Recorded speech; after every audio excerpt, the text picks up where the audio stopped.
Just a tiny bit. Yeah.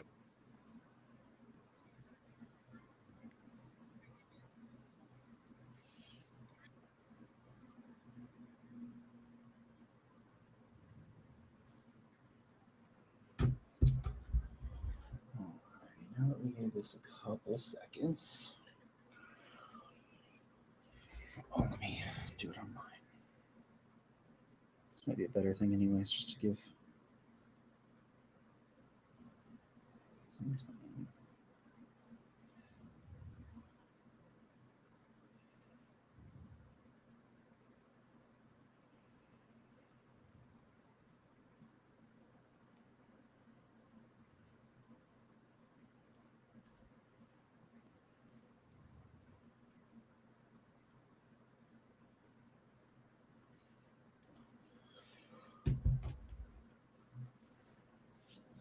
Alrighty, we good?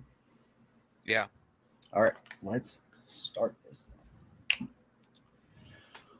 Welcome in, everyone, to the Batflip Podcast. My name is Damien, here with Matt and David. Today, we are going to be bringing you our 2024 MLB predictions. We'll go division by division. We'll give you our playoff, our World Series predictions, and then we'll even go over the three major awards that MLB gives out each year. And just before we get here, wanted to mention the Shohei Ohtani news. It is out there. It is big, obviously. We are going to talk about that on next week's episode. This one was already pre-planned. It's going to be a long one already, and we don't really have a ton of information about the Ohtani stuff anyways. So we want to push that to next week's episode, a week from today. Maybe we get some more information, and then it just fits better into the podcast schedule, at least heading into next week. We can spend more time talking about it rather than trying to shove it 5 or 10 minutes into today's episode of this. So before we get into that, we have Matt and David here with us. You could be sad as your favorite player is in a $4.5 million gambling scandal. You could be sad that your favorite team lost to Yale in the first round of the NCAA March Madness, or you could be David and be sad anyways, just because you're named David. Well, What? because his team's not as good as our baseball team, so. Yeah, Well, there you go. Yeah, that too. If he had a camera, I would say it's also because he has no soul, but nobody would get that joke right now. So Matt, how are you doing this week? I'm doing pretty good. You are correct. I am sad about my team losing in March, but I mean, it is what it is. This NCAA tournament is a crapshoot. Congrats to David's team on making the Sweet 16. Didn't see that coming. Neither did I. Yeah, I don't think anybody did. I think I was like the most popular first round upset pick was New Mexico beating Clemson, but that didn't happen, and then they beat Baylor, so that was pretty cool. But yeah, it's been a good week. Otherwise, I'm excited. It's officially baseball week for opening day, for domestic opening day, I guess is the best way to put it, because we have had 2 regular season games played. I guess we can talk about that a tiny bit too, because we had actual baseball played last week.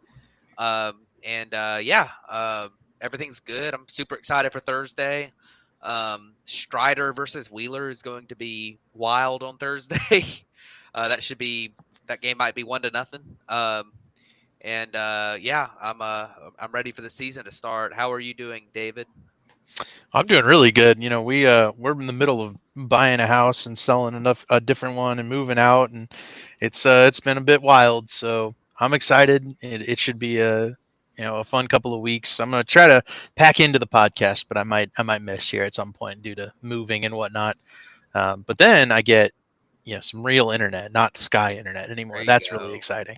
And then on top of that, right, Clemson won a couple of basketball games. That was super cool, good to watch. And the baseball season starting next week. Everything's coming up good right now. I'm real excited. How you doing, Damien? Good to have a couple of victories in the NCAA tournament. Am I right? Yeah, it's just been fun watching March. I mean, there's nothing better than March Madness. I mean, going with March Madness into opening day every single year, it's awesome. Over these past few months, I might have been praying for your Sky internet, so take that for what it's worth. All right, David. But I will say just this past week has been extra fun for me just because we had those 2 Korea games. I don't I don't like waking up at 2:45 in the morning to be able to watch baseball, but we did it. It was a lot of fun. The atmosphere there in Korea was enjoyable. I mean, it was a pop out to second base, and the entire crowd is like going crazy, thinking the ball's going to go for a homer. When I don't know if any ball was ever going to go for a homer in that ballpark, because that ballpark was Yeah. so. The ball just did not carry. You had to crush the ball to get it out of there. We did see a couple, but it was really fun, enjoyable series in general. Dodgers took the first one, Padres took the second one there. We can talk a little bit more when we get into the division, the NL West at least there. But it's been an enjoyable time. I'm ready that opening day's here, and then we get to see the end of March Madness here. But let's go ahead and jump in. We usually start with the American League, but let's go ahead and start with the National League this week. Let's start with the NL East here, where we all have the consensus top two teams in this division being the Braves and Phillies. We all have the Braves winning it. We have the Phillies being the first wild card team. And then, we kind of jumble up just the next two between Mets and Marlins there. You guys both have the Mets in third. I have the Marlins in third. I don't know. I don't like the Mets. That pitching staff is very, very scary to me. Them missing Senga for a little time. It's like, I do not trust that at all. They have a good offense, but I just do not trust that starting rotation. And I think the Marlins are a fun team. And then the Nationals rounding out this division, at the bottom for all of us. But Matt, this is your division. We just talked about the predictions there. What do you, how you feeling about it all? We just did our big time breakdown and outlook a couple weeks ago, but just quick, real summary of what we're looking at here. Yeah, I mean, I think this division, and to caveat all of our predictions, I mean, you could have injuries to key players and stuff that could just flip everything around. But if they follow general injury paths, I think the Braves are pretty clearly the favorite here. They won last year by I think it was 18 games or something. They won the division by. Won 104 games. I don't see any fall off on them winning games. I mean, I think they're going to end up winning around 100 games again. And I think it's up to the Phillies to try to have a monster year. And I think it's possible. I think the Phillies have a lot more holes than the Braves do. I think the bottom of their lineup is pretty weak, and their 3 through 5 in their rotation is a little bit shaky, especially the 4 and 5 spots. I think you don't I don't think you feel great about Ranger Suarez and Christopher Sanchez and Taiwan Walker, and I think Taiwan Walker might be hurt or something. Did I? Yeah, right? He had some. I don't know Was if it was shoulder impingement? I think that's so. what it was. Yeah. So I'll look it up real quick. And they have the thing about the Phillies that's different from the Braves is the Phillies have absolutely zero depth. Like the Braves have 3 or 4 guys at AAA that are going to start the year at AAA that are pretty solid, options to make some starts. Like you've got, AJ Smith-Shawver, and you've got Bryce Elder, who was an all-star last year, even though I'm not a big fan of him as a, talent-wise, but he's got a lot of experience. And you've got Hurston Waldrop, and you've got Darius Vines, who made some good starts last year. Like the Braves have a lot of depth, and the Phillies, if they lose any of their starters, they really have zero depth at AAA. So that's a problem for them. They do have a pretty good bullpen for finally.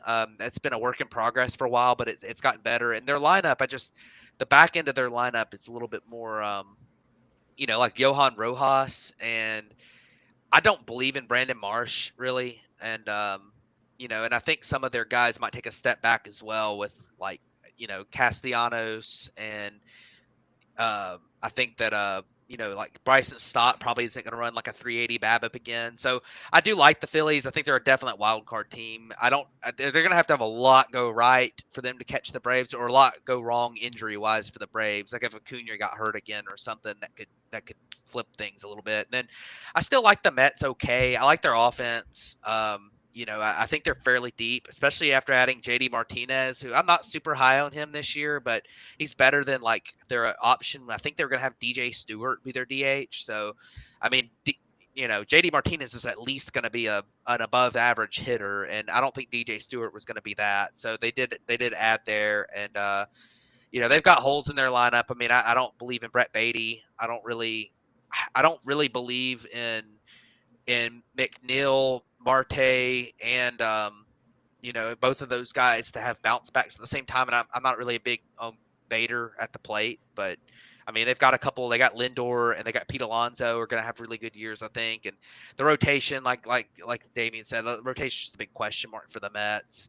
And then the Marlins, I would have maybe picked the Marlins over the Mets, but they have so many pitching injuries. Plus, their pitching has to carry them because their offense is terrible. So their pitching has to carry them, and with the injuries they have, they're relying on a bunch of guys who have the talent but are question marks. So, and I think I'm going to talk about one of those guys in our predictions for awards predictions here in a minute. But that was one that, and then the Nationals are nowhere close. I mean, they're still really bad. They have a much improved farm system, so second half of the season, you might get some excitement and getting to see James Wood and Dylan Cruz and some of those guys, maybe Brady House. Maybe Cade Cavalli comes back from his injuries this year. You might get to start to see some of the hope for the future, but this year's team's going to be awful. So they're not the worst team in the National League because the Rockies exist. But if it wasn't for the Rockies, then they'd be just as bad. So I think this division is fairly easy to pick the order in right now. And of course, anything can change. I mean, injuries happen and everything. But yeah, that's what I got. What about y'all? So I want to note that I picked as of right now, but I believe this division will change mid-season. Yeah. For some very obvious reasons, right? I think Pete Alonso will not be a Met at the end of the season. Right, this is the predictions episode. I think my prediction for this division is Pete Alonso is not going to be a Met by the end of this season.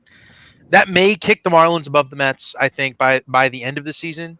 But if the Mets end up out of this race or sellers at the trade deadline, they're going to trade Pete Alonso. I think the bridge might be burnt there completely. Based on those extension talks, it seems like Malonzo's a Boris guy.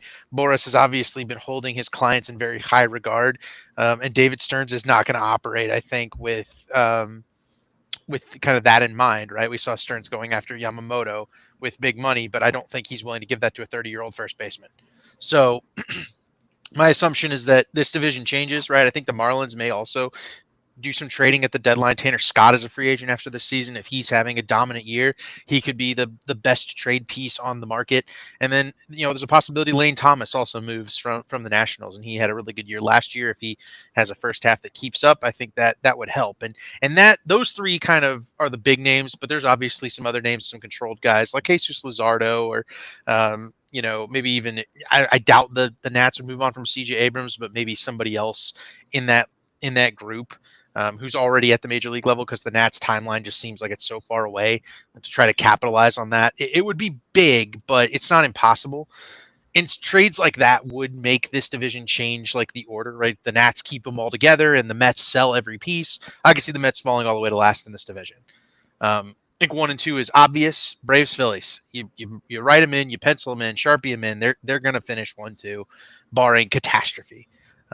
The Braves are maybe the best team in baseball. The Phillies are they've been a perennial wild card 1 team, and I think they're going to stick right with that next year. And I have very little reason to believe otherwise. So, without further ado, Damian, what's your thoughts on this division? No, I mean, I think you guys all make good points there. It is a very real possibility that Pete's not a Met become the end of the year. I think, that was the thing that was rumored at last trade deadline. It was a thing rumored all off season. Stearns is in there now. He's going to want to do his own thing there. I think that's a real possibility. I didn't even take that into account when I was making my predictions, to be honest. I just took into account that, I don't like Jose Quintana, Luis Severino, and Sean Manaea, Adrian Hauser's that pitching staff there.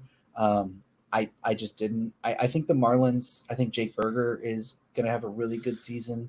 I'm interested to see what a guy like Jazz can do if he can stay healthy. I think he could have a big season as well. Tim Anderson's going to be looking for the bounce back there. You do have Luis Arias, who I think could potentially be a deadline candidate to be moved. He's got a year or 2 years remaining right now. At that time, we'll have a year and a half. They're not going to re-sign him, I don't think. So right now, I just feel like I have a better vibe around the Marlins, given the fact that I feel like their pitching just has so much more upside. As long as Yuri Perez is healthy, like if we still haven't got news on what his MRI looked like or anything like that, but I like some of their young arms. Yuri Perez. You have Jesus Luzardo, Trevor Rogers. I like they have Max Mayer, Sixto Sanchez looked great this spring. Like I do like a lot of their arms. I think they're going to be a really, really fun team to watch, especially from the pitching side. So that's why I went with them over the Mets there. And I guess that's really the one big difference that we had in this division was just me picking the Marlins over the Mets here. Yeah, and one other thing, I want to add on the Mets because y'all mentioned the potential Alonso trade.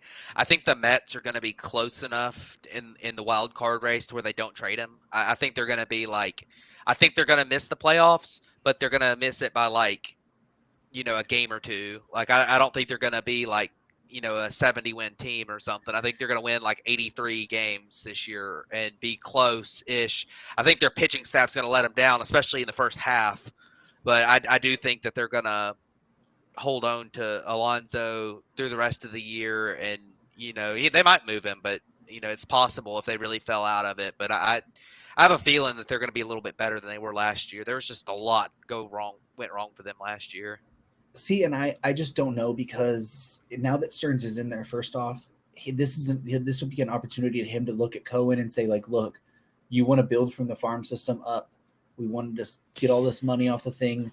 We're not going to look to basically re-sign Pete anyways. We're going to get a draft pick where you could probably get some good prospects out there on the market for him if they're far enough out.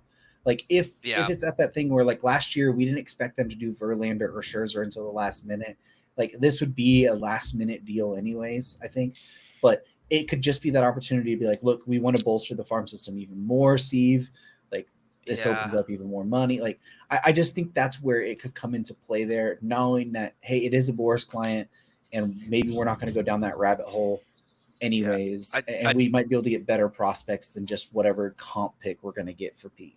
Yeah, and I do wonder with Alonso, and a lot of it has to do with how his first half goes too, because it's hard to say, but I wonder what kind of return he would get for a half-year rental as a first baseman who's a high slug, not a great on base percentage guy, because most of the NL contenders are pretty set at first base, and most of the contenders in general are pretty set at first base. You got the Braves have Olsen, the Dodgers have Freeman, the Cardinals have Goldschmidt. The Cubs are an interesting one, but I think the Cubs are probably going to go with, they're going to have either Bellinger or Michael Busch there at midseason because, if Pete Crow Armstrong comes up, they'll put Bellinger at first. If Michael Busch performs really well, they'll probably have him at first. So I don't know if they'll want to move on for one of them for Alonso. And then, the Reds are going to have Candelario, who they spend a lot of money on. I mean, maybe with him or CES, they've got a bunch of guys you look at the D-backs have Christian Walker. I don't think Alonso's a big upgrade over him. There's just a lot of contenders, are already pretty set at first base. It's just a position that there's a lot of good players at. So I wonder what their return they would get is because, they would require a pretty good return to beat a comp pick. So we'll see. It'll be interesting. Yeah, we never know. Yep. Injuries and all kinds of stuff could play into factor there. But absolutely. Let's move over to the National League Central now, where David and I have the Cubs winning this division. Matt actually picked the Cardinals.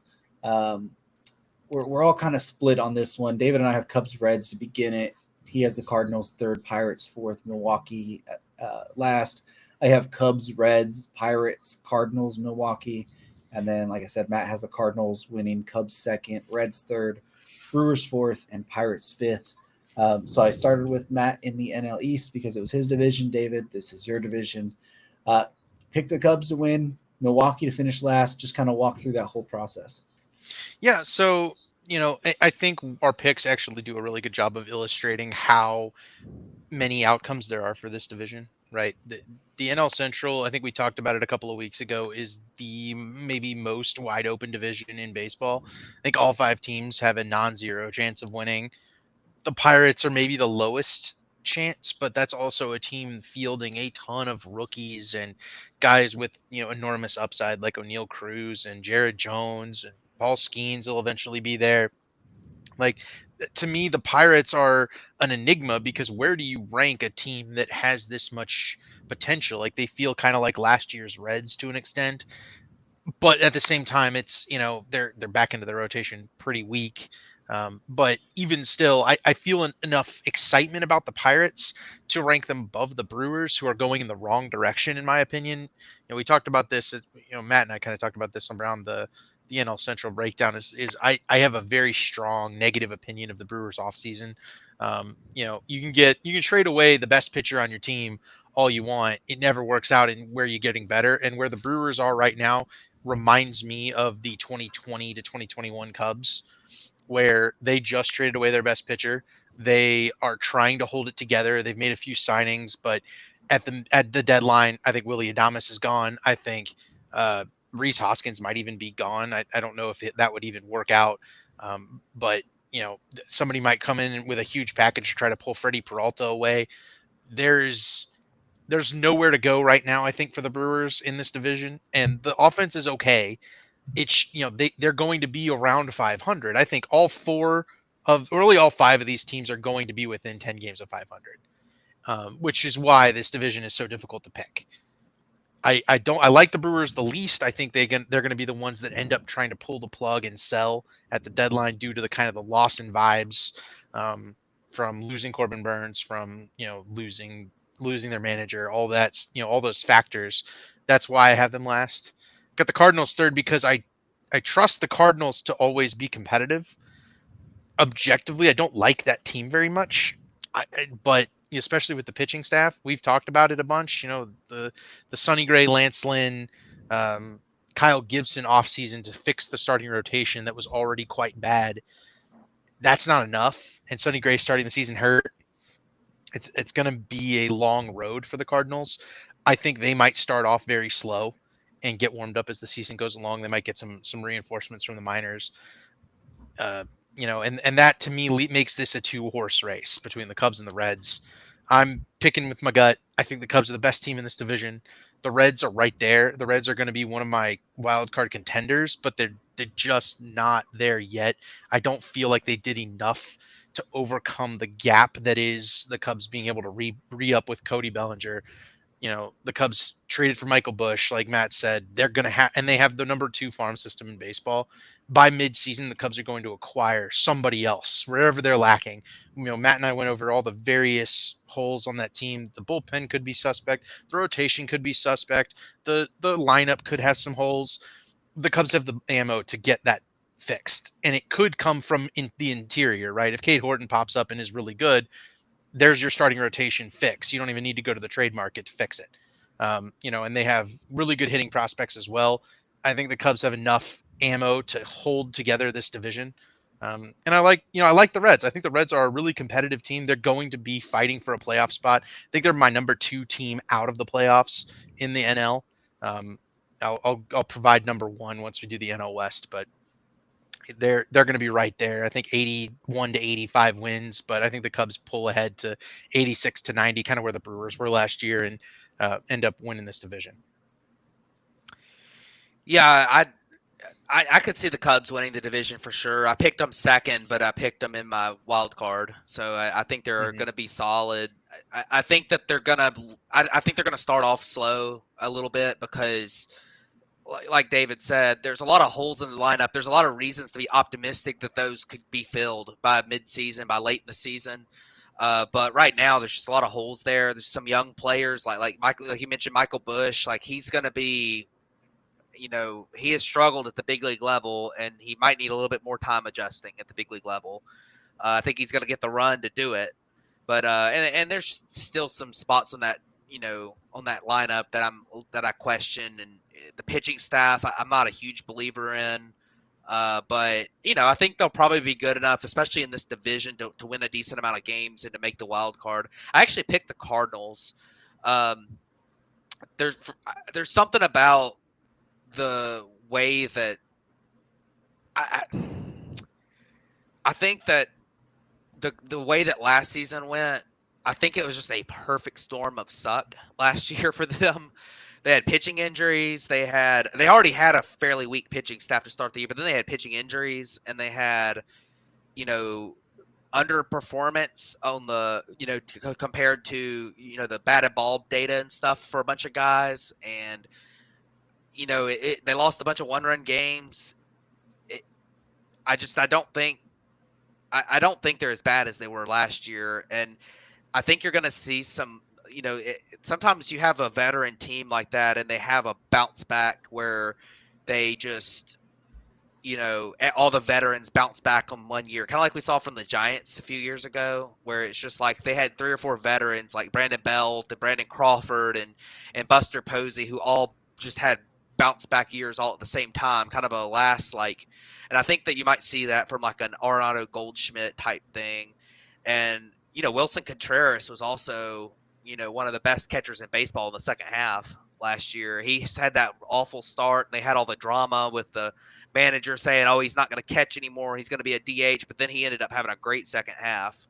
And the one thing with this team too, we talk about the pitching so much, and I don't believe in their pitching staff very highly. I'm not huge on their staff, but kind of going back and looking at it, if when Sonny Gray gets healthy, and I think he's supposed to be healthy pretty early. Like I don't think he's supposed to be out a super long time or anything. Like in the first month.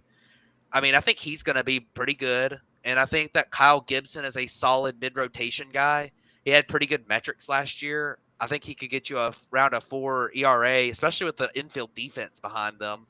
Here in with the Cardinals, their infield defense is going to be elite. And he gets the ball on the ground a lot. And then Steven Matz was like, when he came back last year from injury, he was low key pretty good. He had a 3.86 ERA in 105 innings after returning from injury last year. With the peripherals backing that up, he was getting the ball on the ground a lot more last year, and he was pretty solid when he came back from injury. So, I mean, I'm not a believer in their pitching staff. I still think it's a little bit thin. I'm not a real big believer in Lance Lynn, although if he's your number 5, you could probably live with it. They have a couple of pretty good prospects there too that could maybe help them out, but I do like their bullpen. So it's one of those situations where their starting pitching might not be elite, but their bullpen's going to be pretty good, and I do believe in their lineup. So I'm not huge on the Cardinals. I don't think they're going to win 100 games or anything, but I think they could scratch enough wins together to win this division. And then look at the Reds, and I think the Reds are still another year away from being like real big contenders. They've had a lot of injury issues in the spring. With who was that? They had a big. It was the PED suspension. The Noel V. Marte was one, and Lodolo's still out to start the year, and they had another injury too, didn't they? TJ Friedel's out to start the year, so they've been hit by the injury bug already, and that's not a super deep team. They have a lot of high variance players. Like you look at like Ellie De La Cruz, Matt McClain's out too, right? Didn't he hurt? I think he was going to start the season with a shoulder. Yeah, I think he had a shoulder issue. He's shoulder discomfort. I don't know what that it was going to get. I think I remember them saying he's going to miss the start of the season, but maybe not. But either way, they have a lot of high variance guys, and I think they're just a year of growth away from really being true contenders. I could see them all coming together with all those young players and winning the division too, but I think they're going to miss the playoffs. I think they're going to be around where their record was last year. They're going to win about 81, 82 games. And then I do think the Brewers take a step back. I was pretty high on them still when we did our breakdown, but they've had injuries since then. They lost Devin Williams. I think that's a big one. I think that they're interesting in the lineup. There's some high upside with some of their guys, but I think it's going to take some time for Churio to really take off. I don't think he's going to be like a Gunnar Henderson or Corbin Carroll or somebody who just takes the league by storm right away. I think it's going to be a year or two for him to really be a star player. I think he's going to be on more of the Bobby Witt path than on the Corbin Carroll path. So that one, and I think that they're going to probably be fourth. And then I like the Pirates, some of their young guys, especially young pitchers that they have coming up. I really like Paul Skeens, and I do like Jared Jones. I've heard a lot of good things about him, but I think they're gonna. I just don't think they're there yet. There's so many holes in their lineup and in their pitching staff that they're just not going to be consistent enough. So I've got them in fifth, although I think they're going to be improved. They're going to be at least interesting to watch, which has been rare in Pirates history. But this division is going to be really interesting. I don't think any of these teams are true like World Series favorites, but I think this team, any of the five teams, really could have really good years. And I think that there's three teams that have a really good shot at winning this division, but I did have to go with the Cardinals. Yeah, for me, I went with the Cubs. I feel like they just had a really good, they had a really good offseason. I think the thing with Craig Counsell coming in is really underrated. They could have been a fringe playoff team last year anyways, had, they not lost a couple of games later in the year with David Ross making some bad decisions there. They basically replaced Marcus Stroman with Shota Imanaga, who's looked really good in the spring anyways. Kyle Hendricks looks really good. Justin Steele was, a Cy Young contender last year. He's back there.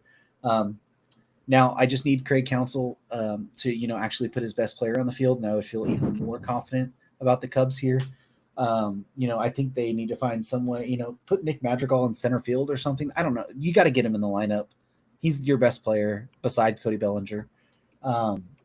But jokes aside, he's a legend on this channel here. But I do like the Cubs. I like their bullpen. I like some stuff they did there.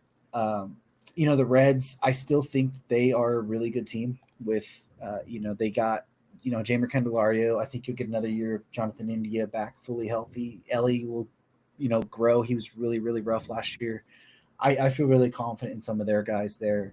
The Pirates are the one team that I'm a lot higher on than some other people. I want to just spend a little bit of time on them because they're going to get Paul Skeens at some point this year. I'm very, very confident in saying that. He looked really good as well. You have Mitch Keller, who was really good. Martin Perez had a really down year last year, but I think he bounces back in a big way with this team. I think he becomes an easily number 3 guy there. Marco Gonzalez is a solid number 5 pitcher. He gets the job done there. In a big ballpark like that, I think he'll be just fine in as well. Jared Jones, he's looked really good in spring. He hasn't allowed a run. I know he's walked some people, but I just think this is a really fun team. I really like their lineup. They're going to get O'Neal Cruz back, who they missed from what I think he was injured in April or May last year. Yeah. Missed the entire season. Brian Hayes looked like a star the second half of the season. He started elevating the ball. His batted ball data has always looked insane. He finally figured out to elevate the ball. Looked really good. You have Brian Reynolds still. Jack Sawinski had a really good year. Andrew McCutcheon's still there. This team has a lot of fun pieces that I really, really like there. The pitching staff for the Cardinals and the Brewers are really what I'm down on there. And I think that the Milwaukee could easily trade away Willy Adames. Those guys, like David said, that's going to happen, I think, for sure. The Cardinals, they can pull devil magic for sure. They can come up win this division, but I saw Lance Lynn in the playoffs. I saw Lance Lynn last year. I don't like that at all. I don't like Kyle Gibson there at all either. Will Matt stay healthy? We don't know. That's always a risk. Sonny Gray's already injured. He could come back, but he's dealt with injury stuff concerns before in his career. And Mike Liss he's a middling pitcher. He's fine, but I just don't have a ton of confidence in them to be consistent enough there. You could probably make the argument they should probably be a third above the Pirates, but I just wanted to give the Pirates a little bit of flowers because I think they're actually starting to turn around to be a team that within the next 2 to 3 years, we can literally be talking about as a contender for the playoffs every single year again. So that's fun. But let's jump over to the NL West now, where we all have the Dodgers winning the division. We all have the D-backs second. We all have the Rockies finishing dead last, which is fun. The real, or do we all have nope, David has the Padres finishing third and the Giants fourth. Matt and I have the Giants in third, Padres fourth there.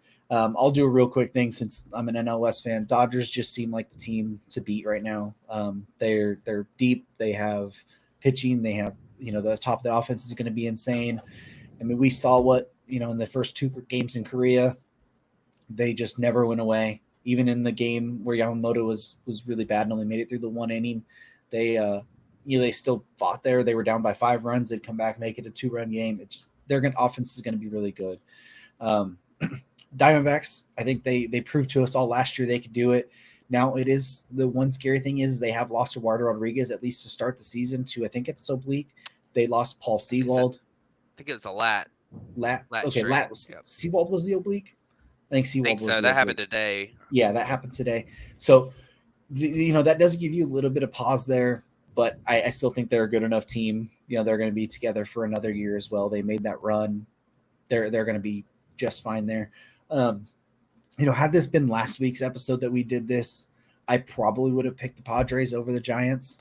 I just think that, them adding Blake Snell into that mix there. I really like Kyle Harrison. Logan Webb's a stud already. And then I just like their lineup a little bit right now, like with Soler, adding Matt Chapman to that. You have Tyro Estrada. Like, I like some of their pieces there. The Padres, their just depth worries me, and that's really what it came down to. I really just don't like their entire depth of what they got there. I mean, right now they have like Tyler Wade starting at third base or Graham Pauley for them right now. They still don't have a left fielder. I mean, that's Drickson Profar, but still don't know about that. Jackson Merrill starting in center field, he looked really good. For in the Korea series, I liked what I saw from him. But overall, I just think that right now the Giants are maybe just a tick above the Padres. That's really a coin flip for me, at least. And like I said, had it been last week's episode and we didn't have the Blake Snell news, I probably would have picked the Padres over the Giants. And I'm probably going to regret this at the end of the year when I look back and the Padres are above them. But anyways, that's how it was. Yeah, I think I'm with you on the Dodgers. Obviously, I don't see it's kind of the same caveat as we talked about with the Braves. I think the D-backs are good enough to where if the Dodgers had like massive injury issues or something just major happen, I think the D-backs are probably good enough to catch them if the Dodgers can't win more than 90 games. But I don't think that's going to happen. It would take a lot. I do think the Dodgers are a little bit more. The history of their pitching that they have right now, like with Glass now and with some of the guys they got coming back this year too, or Paxton's another one. Then you got some of the guys they have coming back like Walker Buehler and stuff. There's a little bit more injury risk, I think, with the Dodgers pitching than with maybe with the Braves pitching, but to where you might be a tiny bit worried about injury issues there. But they're deep. The lineup is going to hit. The lineups, I mean, it's awesome. There's maybe a tiny bit of concern about the defense behind it. Teoscar's not a very good defender. Lux having the yips hasn't helped them because Betts is a very good second baseman. We'll see how he does it short. I think he can probably do it. He's definitely athletic enough to do it, but he hadn't done it in years. So it's going to be interesting to see how that goes. I don't think Muncie's a very good. Well, we saw in the Korea series what happens when Muncie plays third, but they've got the lineup's going to hit. The bullpen is very, very, very deep. It's very good. The Dodgers are a very good team. The top 4 in that lineup with Ohtani, Freeman, Betts, Will Smith, they're going to hit. It's going to be a very good team. I like the D-backs. I think they're an example of one of those teams like we've talked about before that I think they're going to be better than they were last year, but they might not win many more games. I think they had some good fortune last year. They won a lot of close games. I think they're going to be better. I think they might actually win a couple more games. They only won 84 last year. I think they could win like 86 or 87.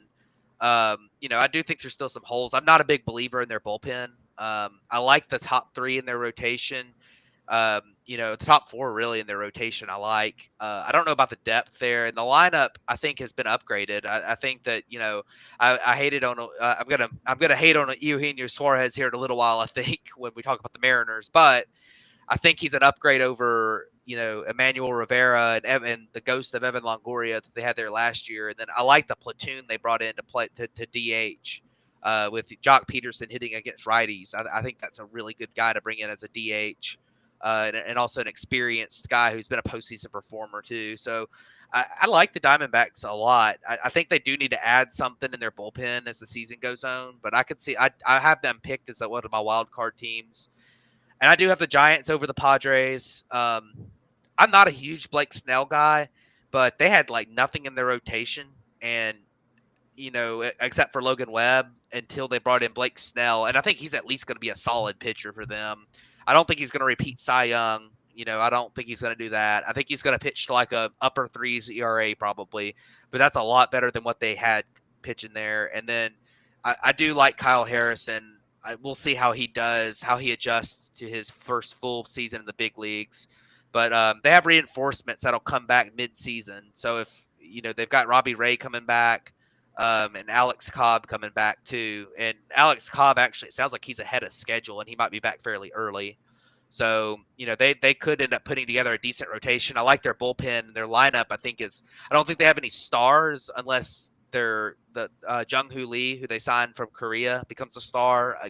He's kind of an unknown right now, but I don't think they have any stars in their lineup. But I think they've got a lineup of 7 or 8 really solid players. So I think they're deep. They maybe don't have the star power still, but I like them to finish third. I do think they're going to miss the playoffs by just a couple of games. I think they'll probably finish right at or maybe a little above 500. The Padres, I think Manny Machado is not the same guy he was when he was an MVP candidate. I think he's still good. He's very good. They have so many shortstops. They have so many holes in their lineup, though. You got Jake Cronenworth playing first base, which is really just wasting Jake Cronenworth, because if you put his bat at second base with him playing really good defense there, which he's capable of, then you've got a really valuable player. When you play him at first base, it takes away defensive value, and his bat's probably not good enough to play at first base. He's like a below average bat for a first baseman. So, and then you've got in the outfield, you've got, Jerks and Profar starting games. I mean, they've got Tyler Wade starting at third base right now, with Machado kind of being not really able to play third base yet because he's recovering from injury. And, Jackson Merrill, I think he had a great spring. He showed a lot of flashes in those 2 Korea Series games, but he had a 104 WRC plus at AAA last year, and he's learning a new position. So I don't know how I feel about him in center. I do think that Tatis is going to mash. I think Machado's going to still be a really good player. I don't think he's going to be an MVP candidate, but I think he's going to be good. I think Xander Bogaerts is going to be solid. I don't really understand why they move him off a shortstop when he just had his best career defensive season at short. But we'll see what happens there. I'm not very high on the Padres. I also don't like their bullpen at all, and I think their starting pitching is decent, but they're also kind of up there in age. So I'm not huge on the Padres. And the Rockies, they're the worst team in the National League. They have nothing. They really do. I mean, they did sign Ezekiel Tovar to an extension yesterday, which is interesting. I think he's a pretty solid player. Definitely a great defensive shortstop, and he's shown some flashes with the bat, so that'll be interesting. Nolan Jones is pretty good, but I mean, they have nothing other than that. Like it's bad. So. I mean, that's a pretty good summary of what we talked about last week. But no, so I picked the Padres over the Giants. For last week we talked about it, and I'm sticking with my gut that the star power that resides in the San Diego lineup will come to play, and that their misfortune last year ends up resulting in some fortune this year. Like, I'm guessing, I'm banking on karma kind of ebbing and flowing, where last year the Padres went berserk and end up not making the playoffs and having the worst record in 1-run games, not winning any extra innings games. And this year it's going to reverse flip, and this is like my Mariners from a few years ago when they had a negative run differential and made the playoffs. Like, this is my pick for that. I think they're gonna get some good fortune. I think they're going to play more aggressively because of missing the playoffs, because they've lost Juan Soto. They might feel slighted. There's a manager change. I like the Padres to make the playoffs. I've got them wild card 3. I've got the Giants like 1 or 2 games out. I think the Giants are right there. They would be my first missed playoff team above the Reds. Those are my 2 that I think are going to be battling the Diamondbacks, the Padres for those wild card spots. My assumption is the Phillies run away with wild card one again, like they did last year. So the Diamondbacks are my wild card two. I've got them in second slot, just like both of them did. I feel very confidently that the Diamondbacks will make the playoffs again based on their finish last year, but I'm getting less and less confident as their injuries are starting to pile up. And I'm not sure that they have the depth to weather that.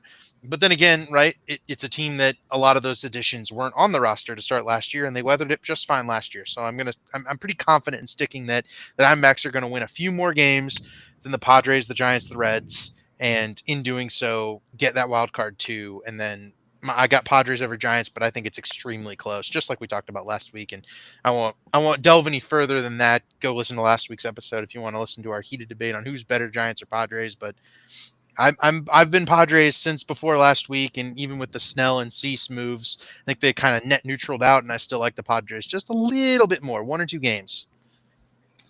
Yeah, I mean that's fair. So looking over just real quick, we Braves to win the East, Dodgers to win the West. David and I have Cubs to win the Central. Matt has the Cardinals. Looking at the wild card, we all have Philly and Arizona as the top two there. Matt has the Cubs. I have San Francisco, and then David has San Diego, as he said there, for the wild card stuff. So we already got super long-winded on the National League. So let's jump over to the American League. Try and get through this one really quick so then we can spend some time on these awards right here. But starting the AL East real quick. We all have 3 different winners here, which tells you a lot about what we feel like in this division. David has Orioles, winning the division, Rays, Yankees, Blue Jays, and the Red Sox. I have the Rays winning the division with Orioles, Blue Jays, Yankees, Red Sox. And then Matt has the Yankees winning the division with Orioles, Blue Jays, Rays, Red Sox. Definitely Red Sox, last team in this division. And then we have all the top 4 kind of scattered around there. I've been bit by the Rays bug of not picking them and then them winning it for like years. So I'm just going to pick them. And like, hey, if the Orioles come back and win this division again, great on you. I'm happy for you. But I've been bit by the pit not picking the Rays many times and it happening. So I'm not doing it again. I think I did this last year and the Orioles came up and did it that way. That's my thing. I think Rays win it. I have Orioles winning or getting second, being wild card 1, Blue Jays being wild card 3. If you want to hear my full breakdown of what we think about that, every team in this division, the AL East episode is just a few episodes back to go a little bit more in depth there. But I really just, this division's a crapshoot to me, really. Mm-hmm.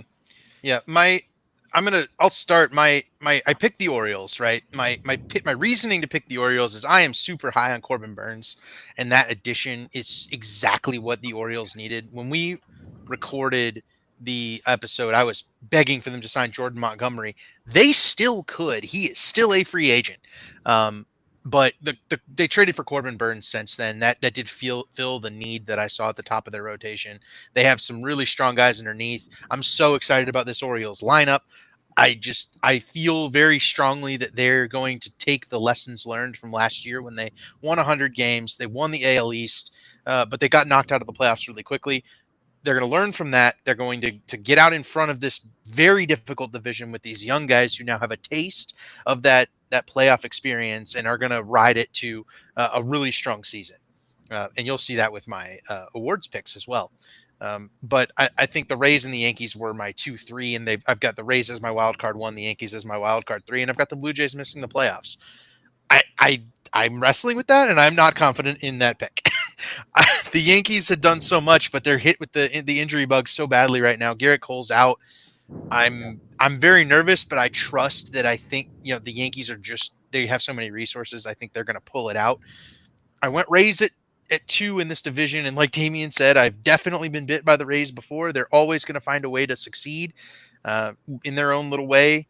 I like a lot of the players in this lineup.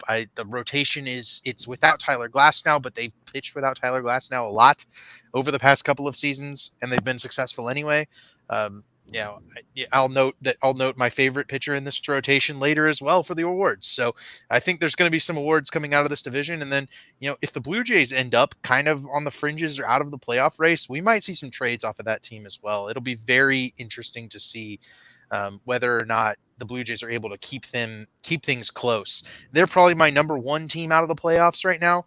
it'll be between them and one of the ALS teams that I'll talk about later. But that's my reasoning. Red Sox last. I think that's the only thing we agree on in this division. Yeah, I mean, I've picked the Yankees to win it. I just think their lineup is going to absolutely score a lot of runs, and I don't think it's too many people realize how badly they were hurt by the injury bug last year. Judge missed most of the season. LeMahieu missed a lot of the season. You had Anthony Rizzo who missed like half the season, but he also had half the time he played. He had the concussion. It was and wasn't that was causing him to be like the worst player in baseball for a couple months. Um, Stanton missed a lot of time. Of course, that's been pretty common, unfortunately. And their pitching. I do think their pitching is a little bit better than people are giving it credit for right now, because of losing Cole. I like what I've seen from Rodon this spring. He started off really poorly, but his stuff has kind of rebounded. He's looked really good in his last couple of starts in the spring. And just to show that the stuff is still there, which is something that was a concern last year. And I think Stroman will give him solid innings. He's a good fit for Yankee Stadium. Gets the ball on the ground a lot. Um, Clark Schmidt might take a step forward. So and then Cole's not going to be out all year. Like he'll be back by the end of around the end of May. It sounds like so. It's not like he's missing the entire season and the Yankees are cooked because they don't have Cole. Like he should be back. And when he gets back, I mean, the bullpen is solid, I guess. They're not elite like they were a few years ago, but they're still solid.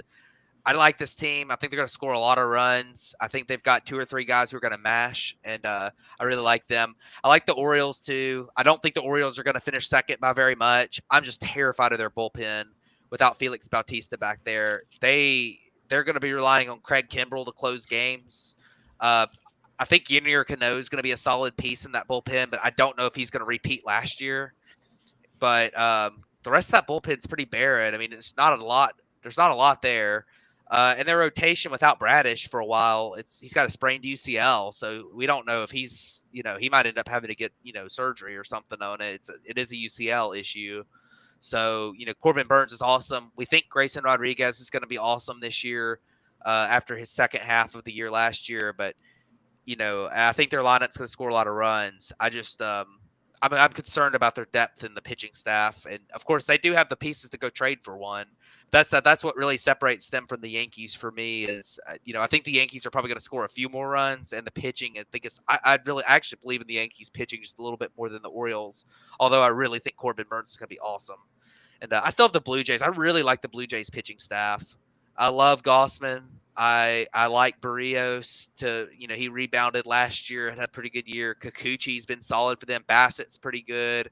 They got Ricky Tiedemann right on the brink of the big leagues. I think they've got a solid bullpen and their lineup's got guys. I mean, they're solid in the lineup. I think they're going to be, I don't know if they're going to be elite, but they're going to be pretty good. I think Springer will be a little bit of a bounce back. You got Guerrero won't be as bad as he was last year, although I'm not a huge believer in him. Bichette's a very, very good shortstop. They got really solid pieces, so I like them. And I'm going to be the one that gets bit by the Rays. I have them missing the playoffs. I think that last year they banked a lot of wins early when they had McClanahan and when they had Springs and when they had Rasmussen and when they had the list goes on of their pitching injuries they had. So I'm gonna say that they banked a lot of wins early. They lost a lot of guys. They kind of hung on down the stretch to make it to the playoffs last year. And I just don't believe they lose Walter Franco. I mean, who was played like a star for them most of last year. I don't know. This division is so tough. I don't think the Rays are going to be bad or anything. I think they're going to be good, but this division's so tough. Somebody's got to lose, and I just don't believe in the Rays as much as these other teams. And then the Red Sox are going to be last. I think we kind of all know that. So, yeah. So let's jump over to the American League Central now, where we all have the Twins winning this division. And then we kind of got the next 3 kind of spots. We have all smorgasbords here. We have the White Sox finishing last. I mean, we went in depth about how bad we think they all are. I made a late change here. I ended up putting the Guardians down to 4th and Tigers up to 3rd. I had that switched. but just looking at some stuff, I ended up switching that. I think that the Guardians will probably end up trading a guy like Shane Bieber, at the deadline. I think he'll go somewhere. I also totally forgot that they don't have Tito anymore, Terry Francona. I think that's going to be another part that it will make that team a little bit worse. I think the big surprise probably out of these predictions is I have the Royals second and then the Tigers third. David, you have those flipped there. Matt, you still have the Guardians in second with Tigers and Royals from there. I really do like what the Royals did this offseason. Not only did they sign Bobby Witt to that big extension, they signed Seth Lugo, they signed Michael Wacha, putting them in the rotation with Cole Reagans, who looked really good, has looked really good in the spring so far as well. Brady Singer's a nice piece, I think, to me. They're getting Vinny Pasquantino back, from his injury last year as well. They signed Hunter Renfroe, who's a solid piece. He's not going to be anything major, but he's a solid piece there. There's something about this team I just kind of like. It was really a coin flip between the Tigers there. The Tigers, I really love Tark Skubal. I love Riley Green. I think they have some nice pieces. That pitching staff is going to be really, really good. With like Reese Olson, Casey Mize has looked really good as well. Something about it just told me to put Royals in second, so I did there. But I think we're really talking about the Twins winning here. I don't think the other teams are going to be in wild card contention at all. I just think that's kind of just how I ended up having them pick here. Yeah, I have the Twins winning the division. I actually think the Twins might be better than they were last year. I know that's not a popular opinion, but I think a lot of their young guys are going to take another step forward this year, and they're going to be very solid. The Guardians, I think they're going to bounce back a little bit. I like their pitching staff a lot. And their bats, they don't have a lot of power, but they have a pretty good amount of on base guys, and they had some underperformance from guys too. Like I think Steven Kwan's going to be better than he was last year. I think Andres Jimenez will be better than he was last year at the plate, and he's already an elite fielder. They've got definite holes in their lineup. I think Manzardo might come up and do pretty well at first base for them too. They got the Naylor brothers, a full season of Bo Naylor got his feet wet last year. I could see them being improved to the point of winning. I think they'll be over 500. I think I'm a little higher on the Guardians. The Tigers, I think there's a world where the Tigers pitching staff can carry them to being a really good team. I see a lot of holes in their lineup still. Center field is kind of a black hole for them right now, and then shortstop is a black hole for them. Torkelson needs to continue to take a step forward. Riley Green needs to take a step forward. Like there's a lot that has to go right for their offense to be above average. They've got some solid pieces, but you don't know, and you don't know if you can rely on Young at third base or on Colt Keith, as rookies to do a lot this year. So that their offense scares me, although I like their pitching staff, and I think their pitching staff's got a lot of high upside. Like, Casey Mize has been throwing 98 this spring. Tariq Skubal was one of the best pitchers in baseball when he came back from injury last year. I like them. I just don't know if their offensive upside is going to be able to get them close to the playoffs. And then I'm not a big believer in the Royals. I don't believe in their rotation, that the guys that they signed being sustainable from last year, especially Wacha. I don't think he's going to be able to repeat that. And I think Lugo might be able to. But Cole Reagans I really like, but I'm not a believer in Brady Singer, and I just don't believe in that organization really to develop pitching very well. And the lineup, I think Bobby Witt's going to be really good, and I think that Pasquantino is going to be good. But some of those guys like Michael Garcia and MJ Melendez, they're going to have to take huge steps forward for this team to be solid.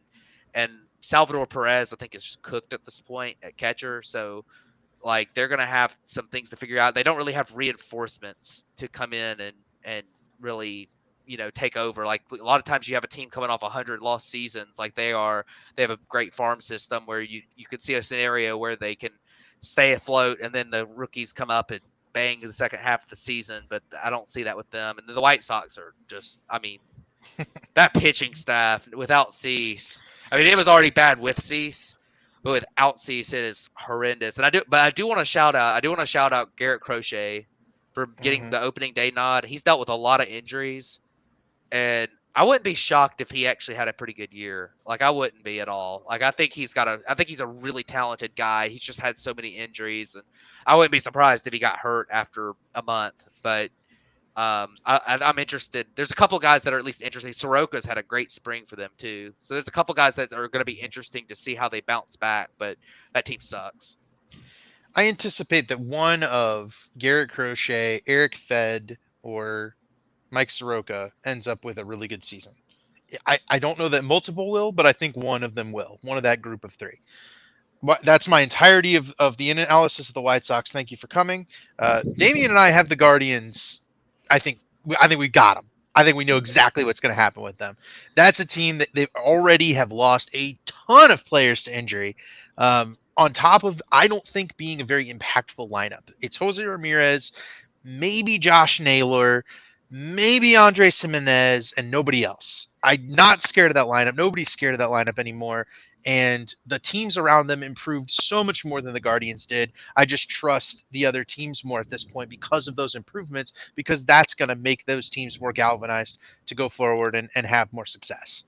I loved the Royals offseason, just like Damien, but I like the Tigers' base starting point a little bit more. I like Riley Green a lot. I like Spencer Torkelson a lot. Those guys showed some improvement at the end of last year.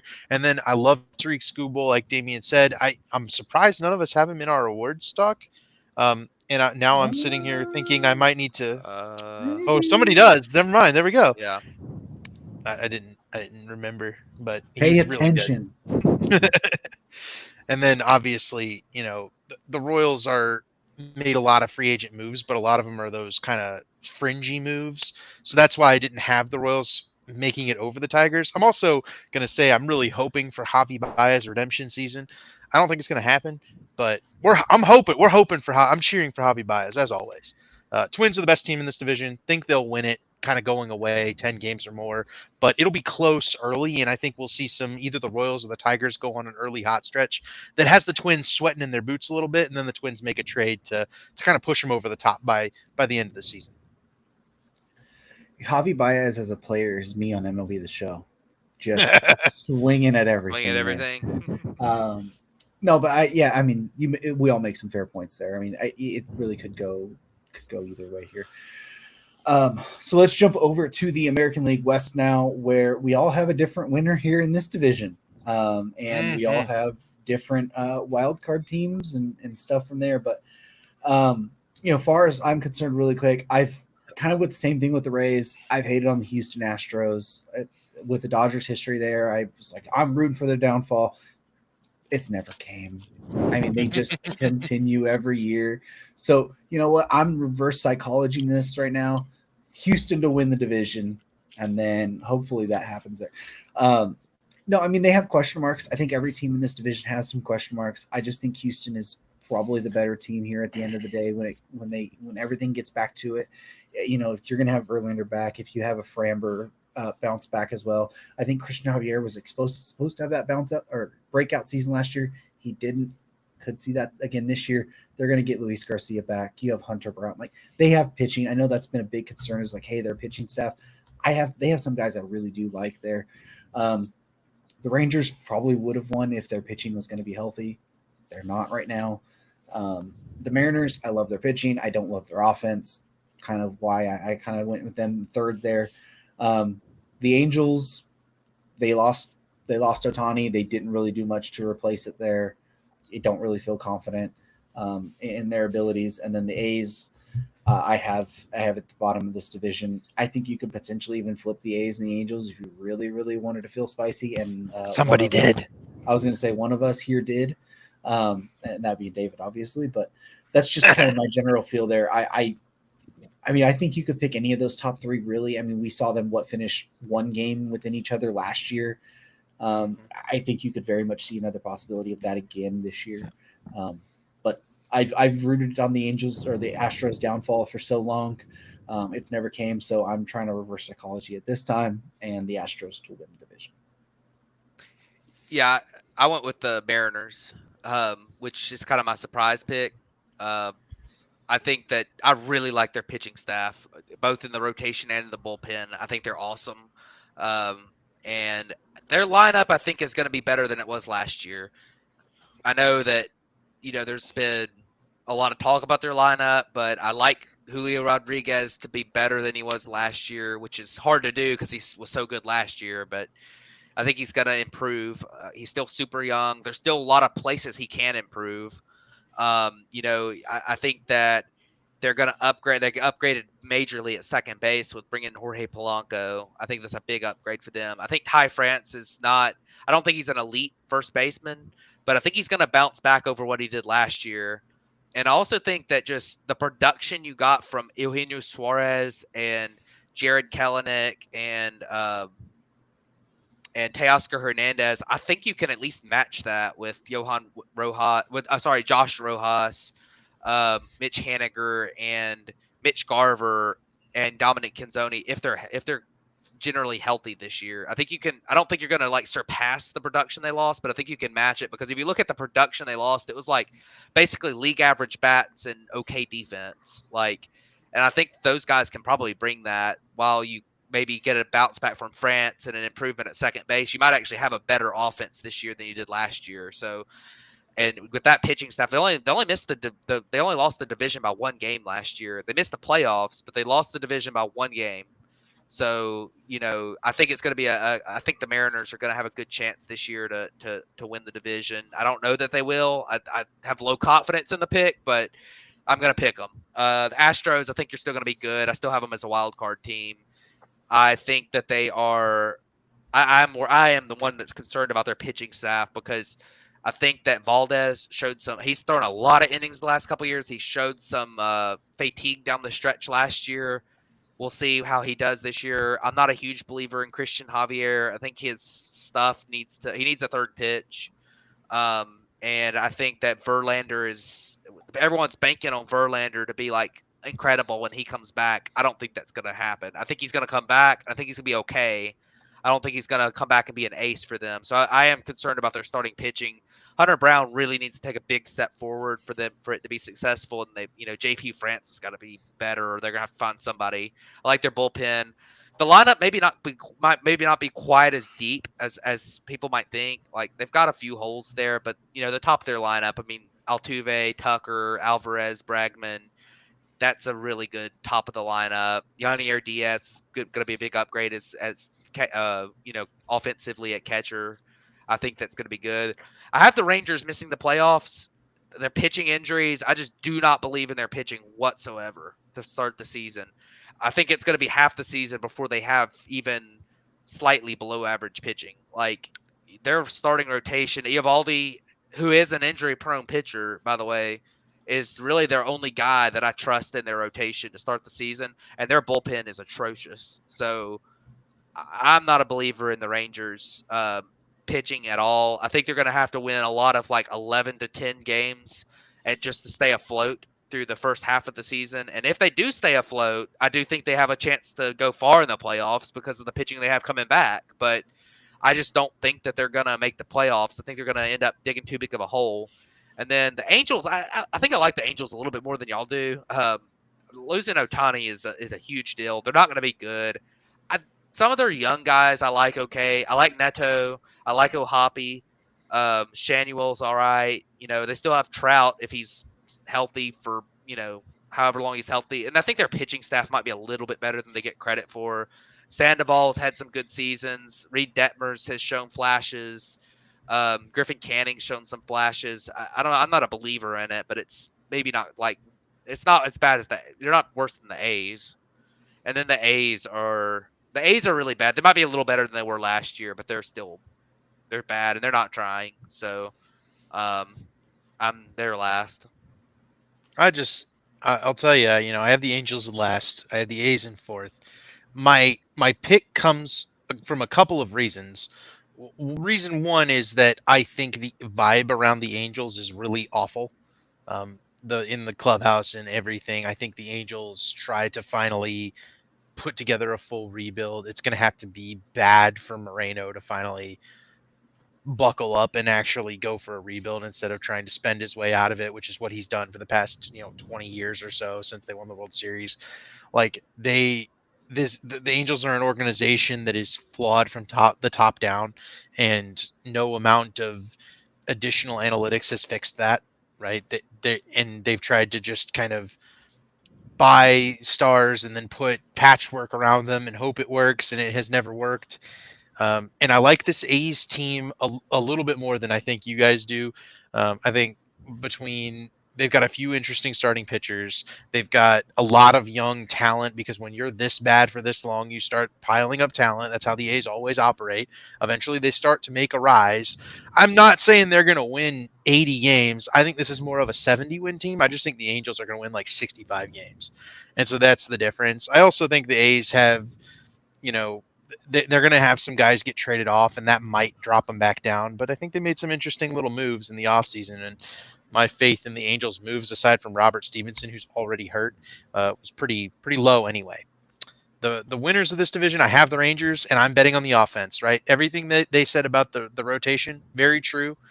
I'm betting on the Rangers offense. I think it's one of the best offenses in Major League Baseball, if not the best. They just won the World Series last year, and I feel very confident that it's getting better with the addition of Wyatt Langford over the loss of Mitch Garver.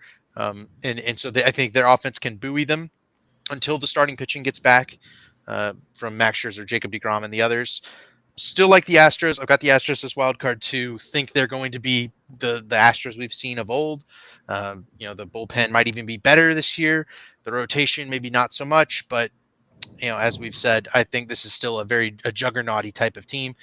I have the Mariners missing the playoffs, and I think it's again going to be by 1 or 2 games. I just don't feel comfortable picking the Mariners because they lost so much in acquiring so much this offseason. I just don't feel comfortable taking the Mariners into the playoffs, and I hope I'm wrong. I've always been a bit of a Mariners lover, so hopefully the Mariners make their way in and prove me wrong. But for pick's sake, I'm not going to go with the Mariners. We're going Rangers first, Astros second. Those are my playoff teams from the AL West. Yeah, I mean, it all makes sense there. But just going back over real quick, the AL East, Matt has the Yankees. I have the Rays. David has the Orioles. AL Central, we all have the Twins. And then AL West, we have Matt with the Mariners, me with the Astros, David with the Rangers. Wild card teams, Matt has Baltimore, Toronto, Houston. I have Baltimore, Texas, Toronto. And then David has Tampa Bay, Houston, and the Yankees. So that is what our predictions are for division by division. Going over World Series picks real quick. We all have the Braves to win in 6. Scares me. We all have them to win in 6, all against different opponents. Matt has against the Yankees. I have against Texas. David has against the Orioles. So when this all comes back to haunt us in October, November, you heard it here first. The Braves are winning the World Series. So let's transition up now to our awards so we can spend a little bit of time going over these real quick. We'll start with the National League Awards. We'll start with Rookie of the Year. We all picked our favorite and then, our maybe either our dark horse or kind of somebody that we just wanted to highlight in this, in that aspect as well. So we'll start with David. Who do you got for your National League Rookie of the Year? I have got Jackson Chourio. Now, I noted the Brewers were going to finish last. But my belief, and it came to fruition, I just got the wrong guy last year. My belief has been that the increase in stolen bases is going to continue.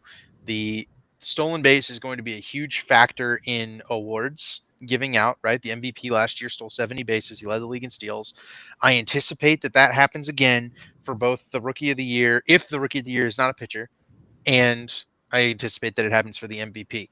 I'm going with Jackson Chourio because he's the one likely to play the most games and steal the most bases this season.